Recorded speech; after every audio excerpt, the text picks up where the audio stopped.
Did you know that you shouldn't be letting your proper names get split in half? Hi, my name's Juliet, and I'm not talking about hyphenation, although you shouldn't let that split names either. Although you don't actually have much choice in that in an ebook. What I am talking about is not having two parts of a proper name splitting over two lines. This is bad in style terms.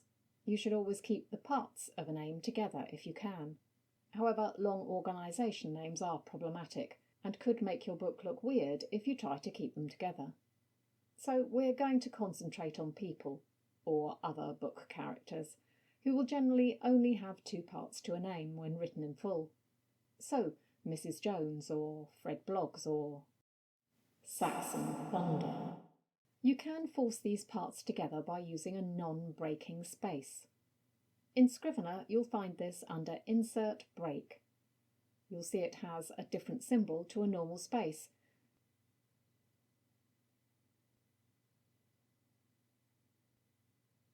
In Microsoft Word, it's Control, Shift and Spacebar together, and you'll see the symbol is the same. This non-breaking space forces the words together. Now, even with a two-part name, there's a possibility that this could lead to things not looking quite right in your ebook. If this is the case, leave the ebook as is, and just implement non-breaking spaces in Word. If you want to know a weird thing about Microsoft Word, check out this video here.